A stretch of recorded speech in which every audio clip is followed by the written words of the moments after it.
हाय hello नमस्कार, welcome to magic moment with Shruti's vlog. तर सकाळ सकाळ आम्ही आवरून निघालो आहोत कोपरगावला आणि पोहोचलो। पुण्यतिथी आहे नरहरी महाराजांची, तर त्याचा इथे कार्यक्रम केला जातो कोपरगावला। म्हणजे सगळीकडेच केला जातो, प्रत्येक समाजाच्या जसं संतांचा कार्यक्रम केला जातो तसं सोनार समाजाच्या संतांचाही कार्यक्रम केला जातो। आणि त्या पद्धतीने आज आमच्यातर्फे तिकडे जेवणाचा कार्यक्रम ठेवलेला आहे कोपरगावला। तर त्यासाठी आम्ही आलेलो आहोत। आम्ही कोपरगावला पोहोचलो आणि बाळं मस्तपैकी खेळायला लागलेली होती।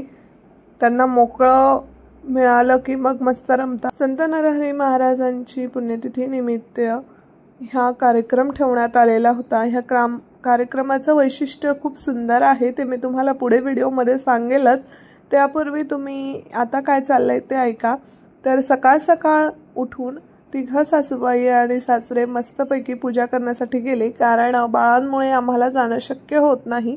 तर सगळ्यात आधी विठ्ठल रुक्माई, त्यानंतर सत्यनारायण पूजण्यात आला आणि त्यानंतर मग संत नरहरी महाराजांचीही पूजा करण्यात आली। आजच्या या शुभ दिनी त्यांचीही पूजा करून विठ्ठल रुक्माईला माळी वगैरे घालण्यात आल्या आणि आरती झाली। आरती झाल्यानंतर सगळ्यांना सत्यनारायणाचा प्रसाद दिला आणि त्यानंतर मग इकडे आम्ही पूजेचं ताट तयार करून घेतलं। संपूर्ण सराफ बाजारामध्ये ही मिरवणूक फिरत असते आणि प्रत्येकाच्या दारासमोर जाते आणि ज्याच्या त्याच्या दारासमोर मिरवणूक आली की आपापल्या घरातील सगळे महिला मंडळ, पुरुष मंडळी सगळेजण पूजा करतात। तर त्याच पूजेसाठी आम्ही सगळेजण इकडे बाहेर उभं होतो आणि मग सगळ्यांनी एक एक करून पूजा करायला घेतली। बाळ पण खूप खुश झाले, त्यांना वेगळं काहीतरी वाटत होतं। रथ वगैरे काय असं त्यांनी अजून बघितलेलं नाहीये, त्यामुळे त्यांना खूप छान वाटत होतं आणि मग पूजा सुरू झाली।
अशा प्रकारे संपूर्ण कार्यक्रम झाला आणि फायनली मग मिरवणूक मंदिराजवळ आली।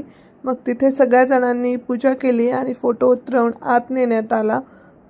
तर इथल्या कार्यक्रमाची विशेषता अशी आहे की दरवर्षी आपण आपली नावं द्यायची आणि मग नावं दिल्यानंतर तिकडे नरहरी महाराजांच्या पुढे प्रत्येक नावाची एक चीट केली जाते आणि त्यावर आपलं नाव लिहिलं जातं आणि त्या फोटो पुढे त्या चीट टाकले जातात आणि त्यानंतर मग त्यातली एक चीट काढली जाते आणि त्या चीटवर ज्याचं नाव निघेल त्याने पुढच्या वर्षी संपूर्ण कार्यक्रमाचा अन्नदान करायचं असं मानलं जातं। तर अशी ही चीट आम्ही खूप बऱ्याच वर्षांपासून टाकत होतो आणि खूप वर्षांनंतर हा योगायोग जुळून आला आणि त्यामुळे सगळ्यांची खूप दिवसांची जी इच्छा होती ती पूर्ण झाली आणि मग हा अन्नदानाचा कार्यक्रम करण्यात आला। तर कार्यक्रम खूप छान पद्धतीने पार पडला आणि तिकडे सगळे लोक पण उपस्थित होते। कार्यक्रम सुरू असतानाच प्रमुख पाहुण्यांची एंट्री झाली आणि मग त्यानंतर सगळेजण बसले, थोडंफार गप्पा झाल्या आणि मग अन्नदाते जे आहेत आजच्या कार्यक्रमाचे त्यांचे तिघांचा सत्कार करण्यात आला, तिघा सासऱ्यांचा सत्कार करण्यात आला आणि मग अशा प्रकारे आमचा प्रोग्राम खूप छान आणि उत्साहात पार पडला।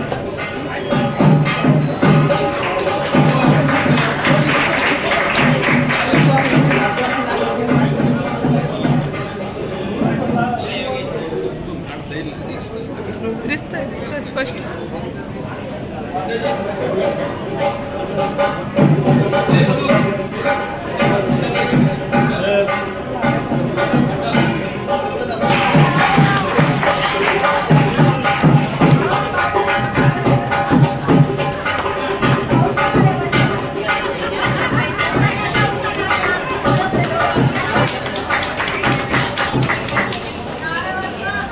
कार्यक्रम संपला आणि मग कार्यक्रमानंतर जेवणाची व्यवस्था केलेली होती। तर जेवणाला आम्ही सुरुवात केली, जेवण झालं आणि मग घरी आलो आणि मग घरी आल्यानंतर सगळेजण निवांत होऊन बसले। बाळ पण अगदी छान खेळू लागले आणि सगळेजण गप्पांमध्ये रंगून गेले। कसा झाला कार्यक्रम, काय झाला कार्यक्रम अशी चर्चा करू लागले आणि मग मी पण चेंज करून घेतलं आणि छान मस्त निवांत बसलो, गप्पा मारल्या। तर अशा प्रकारे आजचाही दिवस खूप छान गेला। तुम्ही म्हणत असाल की किती सारे कार्यक्रम यांच्याकडे होत असतात, तर हो, खूप सारे कार्यक्रम होत असतात कारण खूप सारे लोक आम्ही एकत्र आहोत, एकजुटीने राहतो, त्यामुळे खूप साऱ्या गोष्टी एकत्र घडत असतात। तर संत नरहरी महाराजांच्या पुण्यतिथीचा हा ब्लॉग होता आणि पुण्यतिथी कशा प्रकारे साजरी झाली, पुण्यतिथी का साजरी केली आणि पुण्यतिथीच्या मागचं साजरे करण्यामागचं कारण पण काय होतं हेही मी तुम्हाला सांगितलं। तर आज हे अन्नदान आमच्याकडून घडलं आणि असंच घडत राहो। तर आजच्या ब्लॉगमध्ये तुम्हाला काय आवडलं ते नक्की कमेंट करा, लाईक करा, शेअर करा, सबस्क्राईब करायला विसरू नका। बाय।